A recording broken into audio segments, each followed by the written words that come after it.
Hey everybody, Alyssa here, and thank you for joining my Learning and Working with Crystal series. Can I talk today? I have Kuma with me, so if you hear some snoring, that is him. Also, if you like pugs, you can follow me on Instagram, greenlight.messages.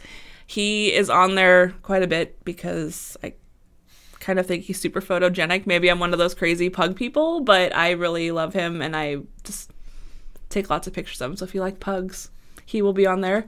Also, I have 2 snakes and a bearded dragon. If you like reptiles, I'm one of those reptile people as well.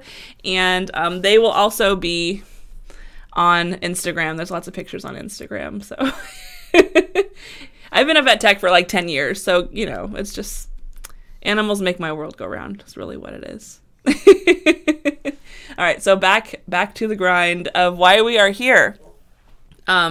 Today I'm going to talk to you guys about Black Tourmaline. Oh, that was a good shot. That's cool. You can see its makeup like that. Ooh, that's so neat. Okay. Black Tourmaline. Let me share with you guys my journey. And let me start off by saying, I'm not going to read to you guys from books with this because there's so much information on the internet. There's so much information in books. And there's so many different resources to learn from, and I just want to be another resource to learn from. And in that, I feel like doing a journey to the heart of that stone is the best way that I can be another resource for you about that stone. You might find that some of this information resonates with you. You might find that none of it resonates with you, and that's okay.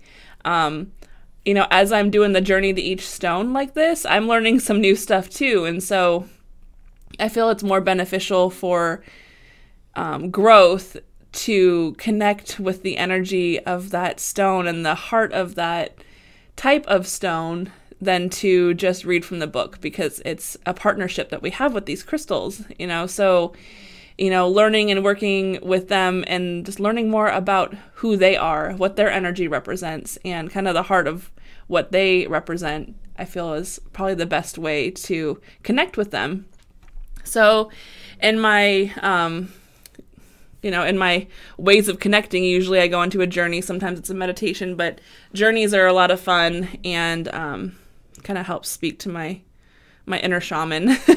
So let me share with you guys my journey about Black Tourmaline. And the first thing I felt was that it's a good partnership to have with the selenite.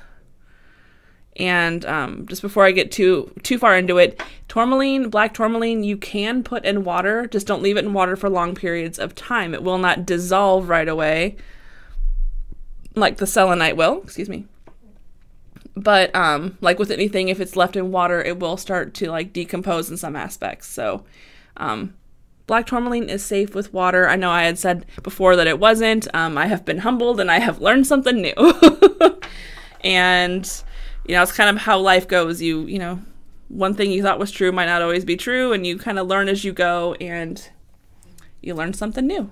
So let me share my journey with you guys. My journey started out I was like flying up in the sky, and then I was literally just like right into a volcano. Just dropped into a volcano, just reaching down deep into the earth and experiencing the kind of like hot, molten-y, minerally lava that was, you know, in the earth, and just kind of being in that.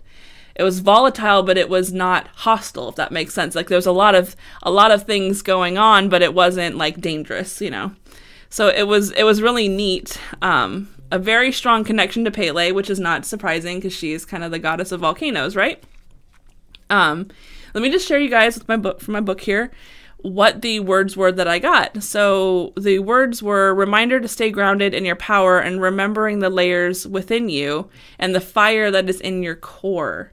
So those are the first set of words that I heard about the Black Tourmaline. And then stone of protection, armor or shield, but light and energy. So not like big heavy plate mail or chain mail, but kind of like a leather type of armor, if that makes sense. So it's a lighter energy, but it's still a form of protection. And I also heard the words cloak in the night, which really I found quite fascinating because if you think about it, you know, a cloak in the night could be that you're more hidden. Things are more hidden. So it makes a lot of sense when you think about it as a stone of protection, this is a stone that also helps protect against psychic attack.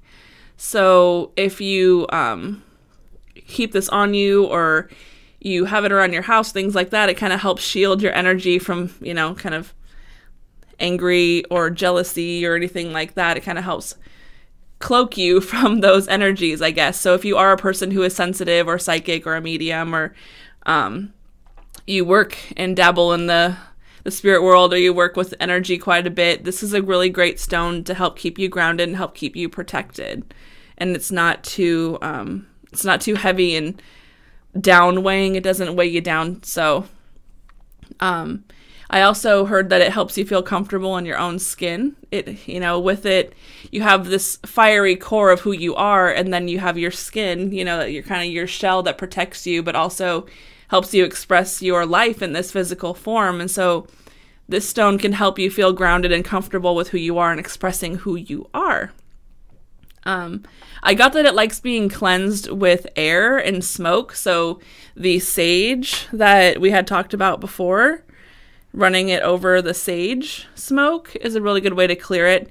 And then, you could also do the blowing thing too, because it feels to me like in the core of a tourmaline is a fire. So it's like when you use the smoke or you're blowing into it, you're stoking the fire within it. You're kind of helping re-enliven the stone, if this makes sense to you. It's a great stone to help calm in times of great pressure, and to remind you that you have all that you need within you. And I know you probably hear that a lot. It almost sounds cliche at this time because we hear it quite a bit. It seems like it's something that runs around the spiritual community. But, we do have what we need within us, and it's a matter of getting into that mushy core and utilizing that within you, really getting deeper into yourself and finding out and exploring more about who you are. So that was it for the journey of that. I had to look up how this was made because I wasn't fully understanding the aspect of just hanging out in the lava. But it's because this is made in pockets of the earth where there's like rich hot minerals, and these grow in those pockets. As those pockets cool, they create the tourmaline. So that would explain a lot of why I'm getting basically like thrown into a volcano right away and getting sucked into that richness. So sometimes with journeys, you have to make sense of some things afterwards. You don't always get all the information right away. So, but that is black tourmaline. This one grew with some quartz on it. And this is really readily available. It's very easy to obtain. You can get it in necklaces and rings. You can get them and place them around your house.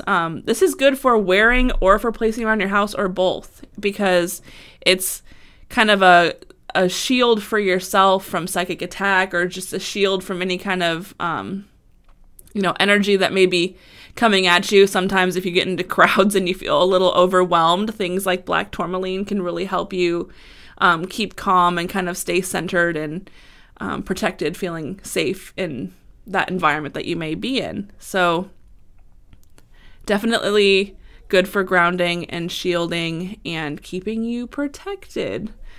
That is black tourmaline. I'm going to do one more stone about grounding and protection in the next video, and then from there we're kind of going to move up the we'll call it the chakra list. We're going to work on learn a couple stones that are associated with 3 stones that are associated with the root chakra, and what that root chakra entails, like what the energy of that root chakra is. It's like our living here on the earth, our needs, our sustainability, and then we'll move up the chakra list and go through and like 3 stones of each one. And I really enjoy this, and I'm so thankful that you guys are with me, and you're hopefully learning some new stuff like I am from these. And just let me know what you think. If there's anything that you guys want to know. If there's any stones that you guys have any requests about, leave them in the comment section below, and I'll try and make them on the list. So